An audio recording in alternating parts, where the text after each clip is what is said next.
को गुमराह कर रहे हैं क्योंकि सीओ साहब को क्यों चेंज कर दिए। हमको वही सीओ साहब चाहिए। अगर आप उत्तर प्रदेश में रहते होंगे तो एक खबर आपने सुना होगा। उत्तर प्रदेश के जनपद जौनपुर में एक छोटा सा गांव है मलुकपुर, और उस मलुकपुर गांव में 5 तारीख को एक घटना घटती है दोस्तों।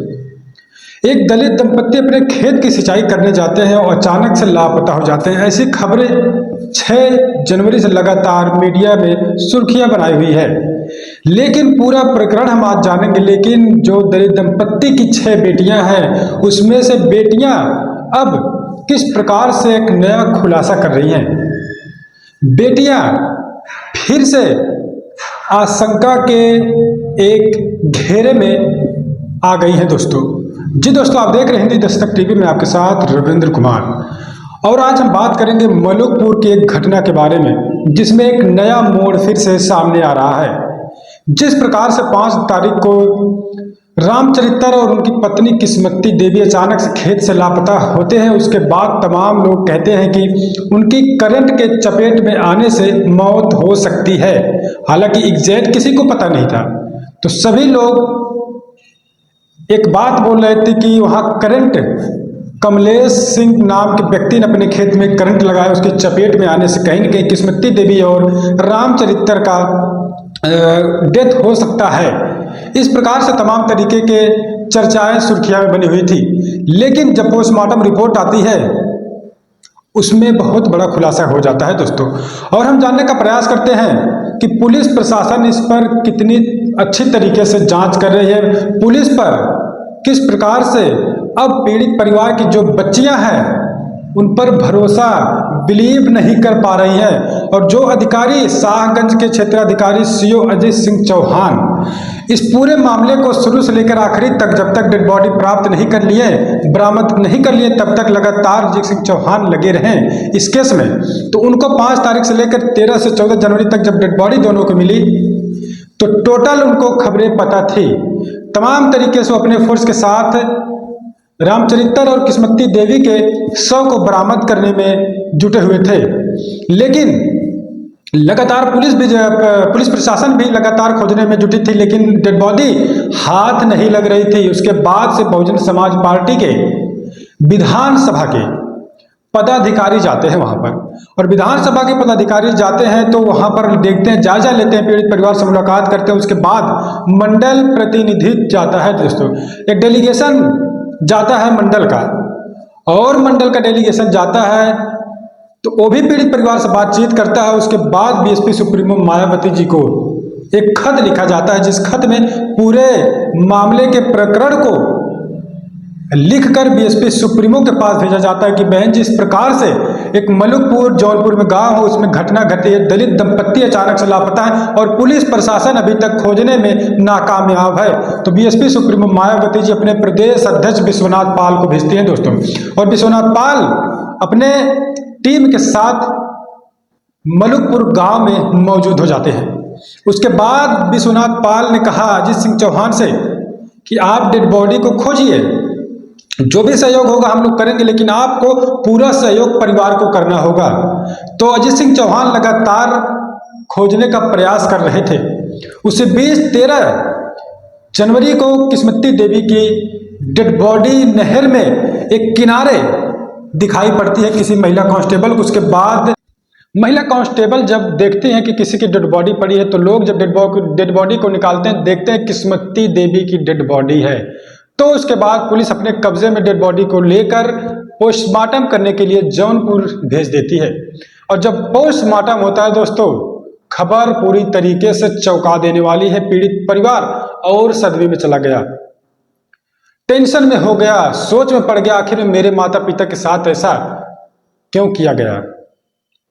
आखिर में एक गरीब किसान, गरीब दलित क्या गुनाह करता है कि इस प्रकार से उसका गला घोंटकर उसकी हत्या कर दी जाती है। पोस्टमार्टम में खुलासा होता है, तो तमाम पोस्टमार्टम की रिपोर्ट तमाम मीडियाओं में देखता हूं, मीडिया में। उसके बाद पीड़ित परिवार की जो बच्चियां हैं वो भी बोलती हैं कि मेरे माता पिता की एक गला घोंटकर हत्या की गई माता की। तो उसके बाद 14 जनवरी को रामचरित्र की डेड बॉडी भी एक पुल के पास, जिसका नाम सेवई पुल नाम से जाना जाता है, और उस सेवई पुल में रामचरित्र की डेड बॉडी भी मिल जाती है। उसके बाद पोस्टमार्टम करवाने के लिए जौनपुर पीएम हाउस भेज दिया जाता है। तो उनका भी जब रिपोर्ट आया तो इसमें पोस्टमार्टम रिपोर्ट में खुलासा हो गया कि इनकी भी कहीं न कहीं बेरहमी से हत्या की गई है। उनका जबड़ा उसमें टूटा हुआ इस तरीके से पीड़ित परिवार की जो बच्चियां हैं कहते हुए नजर आ रही थी।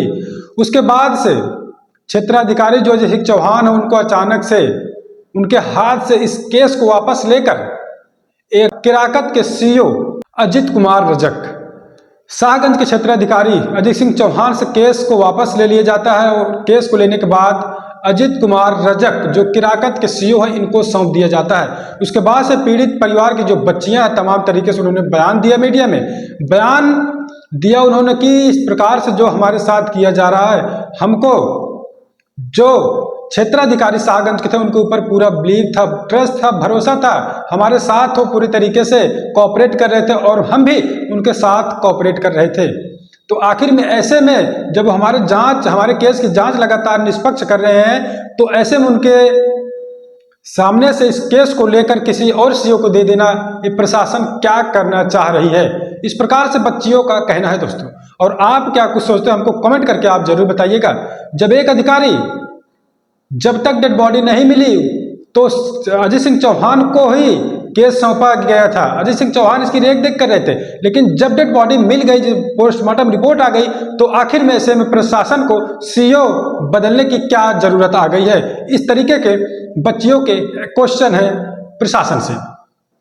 तो ऐसे में बच्चियां कह रही हैं कि हम अजय सिंह चौहान से पूरी तरीके से उनको कोऑपरेट कर रहे थे, वो भी हमको कोऑपरेट कर रहे थे, जो भी हमसे हमारे पास जो बातें आती थी हम उनको बताते थे और जो जांच में वो खोजते थे पाते थे वो हम लोगों को बताते, हमको आसानी होती थी।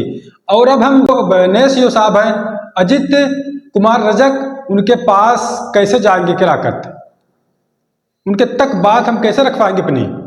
ऐसे में वो जो सीईओ साहब थे अजय सिंह चौहान उनको ही केस देखे देना चाहिए था प्रशासन को। ऐसे में तमाम तरीके की बातें यहाँ पर अब सामने निकल कर आ रहे हैं, क्वेश्चन तमाम तरीके के उठ रहे हैं कि आखिर में जब तक डेड बॉडी नहीं मिली, तब तक जब डेड बॉडी खोजा जा रहा था नहीं मिल रही थी तो सीईओ नहीं चेंज किए गए। जब डेड बॉडी दोनों को प्राप्त हो जाती है, बरामद कर ली जाती है और पोस्टमार्टम रिपोर्ट हो जाती है तो उसके बाद से सीईओ को चेंज करने का, बदलने का क्या कुछ मामला है। तो दोस्तों उसके बाद बसपा के जो अध्यक्ष थे विधानसभा के वेद प्रकाश गौतम लगातार पहले दिन से लेकर जब तक डेड बॉडी नहीं मिले अपने टीम के साथ अपने बड़े डेलीगेशन को उन्होंने बुलाया प्रदेश से, लखनऊ से। उसके बाद डेलीगेशन जब आता है तो 24 घंटे के अंतराल में ही दोनों डेड बॉडी को बरामद कर लिया जाता है। तो बीएसपी सुप्रीमो मायावती तक के बाद जाती है, उन्होंने डेलीगेशन को भेजा लखनऊ से और डेलीगेशन आता है तो डेड बॉडी 24 से 30 घंटे के अंदर प्राप्त कर ली जाती है। और उसके बाद वेद प्रकाश गौतम अपनी टीम के साथ परिवार के घर जाते हैं। घर जाने के बाद 19 जनवरी को परिवार के साथ मिलकर, गांव के मोहल्ले के साथ मिलकर जो मृतिका रामचरित्र और उनकी पत्नी किस्मती देवी थे इस दुनिया में और अब इस दुनिया में नहीं है, उनके घर जाकर परिवार की बेटियों के साथ मिलकर श्रद्धांजलि समारोह रखते हैं और परिवार को समझाने बुझाने का काम करते। तो ऐसे में बीएसपी के जो पदाधिकारी थे शुरू से लेकर आखिरी तक लगातार पीड़ित परिवार के साथ उन्होंने कंधे से कंधा मिलाकर दुख की घड़ी में नजर आए और बीएसपी सुप्रीमो मायावती जी ने एक डेलीगेशन भेजा। उसके बाद से तमाम तरीके के डेड बॉडी जो दोनों लोगों की थे वो बरामद कर ली गई। दोस्तों ऐसे में बच्चियों का लगातार एक क्वेश्चन आ रहा है कि सवाल खड़ी कर रही है कि आखिर में सीईओ को बदलने का प्रशासन का मंशा क्या है, कारण क्या है। तो आप क्या कुछ सोचते हैं कमेंट करके हमको जरूर बताइएगा और जो भी अपडेट, जो भी खबर नई आती है हम आपको पूरी तरीके से बताने का प्रयास करते रहेंगे। तो चलिए मिलते हैं कुछ अगली अपडेट अगली खबर में। अभी के लिए बने रहे हिंदी दस्तक टीवी। कहा है कि मतलब वो वाले सीईओ साहब जो थे वो सही थे, मतलब उनको सही कार्य कर रहे थे, लेकिन हम लोग को गुमराह कर रहे हैं क्योंकि सीईओ साहब को क्यों चेंज कर दिए। हमको वही सीईओ साहब चाहिए जो पहले थे। हाँ हाँ यस सर, मतलब सर उनका लैंग्वेज जो था हम लोग समझने लगे थे, वो हम लोगों को समझने लगे थे, लेकिन इनका हम नहीं समझ पा रहे। और फिर ये बात है कि वो किराकत के यहाँ अगर हमको कुछ पूछना होगा, कुछ बताना होगा, तो हम वहाँ किराकत तो जा नहीं पाएंगे, इतना दूर है कैसे जा पाएंगे। यहाँ शाहगंज के थे वो तो हम लोग जा भी सकते हैं। वो शुरू से लगे थे हम लोगों के साथ, मतलब शुरू से वो लोग हम लोगों का सपोर्ट कर रहे थे। हम लोग भी अगर कुछ हो बनता था तो हम लोग भी करते थे उन लोगों के साथ। वो लोग हम लोगों का पूरा सपोर्ट किए हैं जो सीओ साहब थे। हाँ हम लोग चाहते हैं कि भाई पुराने वाले सीओ साहब आए।